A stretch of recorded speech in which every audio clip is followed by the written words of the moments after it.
অন্নপূর্ণা যোজনার আর্থিক সহায়তা না পাওয়ার অভিযোগে এবার রাস্তায় নেমে বিক্ষোভ দেখালেন মাটিগাড়া এলাকার একাধিক মহিলা। শুক্রবার মাটিগাড়া বিডিও অফিসের সামনে পথ অবরোধ করে তারা দ্রুত সমস্যা সমাধানের দাবি জানান। বিক্ষোভকারীদের অভিযোগ, গত ৩ মাস ধরে প্রকল্পের সুবিধা পাওয়ার জন্য অনলাইন ও অফলাইন দুই মাধ্যমেই আবেদন করেছেন তারা। বিভিন্ন দফতরে যোগাযোগ করেও এখনও পর্যন্ত তাদের ব্যাংক অ্যাকাউন্টে টাকা জমা পড়েনি বলে দাবি। যোগ্য হওয়া সত্ত্বেও তারা বঞ্চিত হচ্ছেন, অথচ অনেক ক্ষেত্রে অযোগ্যরাও সুবিধা পাচ্ছেন বলে অভিযোগ তুলেছেন বিক্ষোভকারীরা। একাংশের বক্তব্য, অন্নপূর্ণা ভাণ্ডারের এককালীন ৩,০০০ টাকার পরিবর্তে লক্ষ্মীর ভাণ্ডারের মতো প্রতি মাসে ১৫০০ টাকা করে পেলেও তারা সন্তুষ্ট। দ্রুত বিষয়টি খতিয়ে দেখে যোগ্য প্রাপকদের বকেয়া টাকা অ্যাকাউন্টে পাঠানোর দাবি জানিয়েছেন আন্দোলনরত মহিলারা।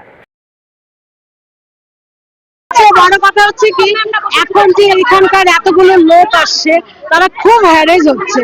গেটম্যান কোনো সাপোর্ট করছে না, বারবার ধাক্কাধাক্কি হচ্ছে পাবলিক আর গেটম্যানের মধ্যে। মানে একটু সিস্টেমটা যদি ভালো হতো তাহলে সাধারণ লোকের কষ্টটা কম হতো।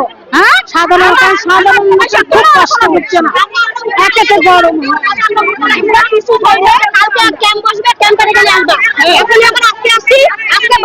উঠে যাচ্ছে, পাবলিককে হরণ করাচ্ছে না।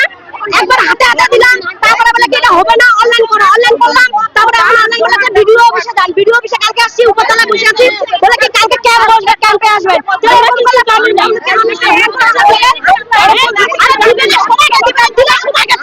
সবাই বড় লোক গরিব সবাইকে চাই,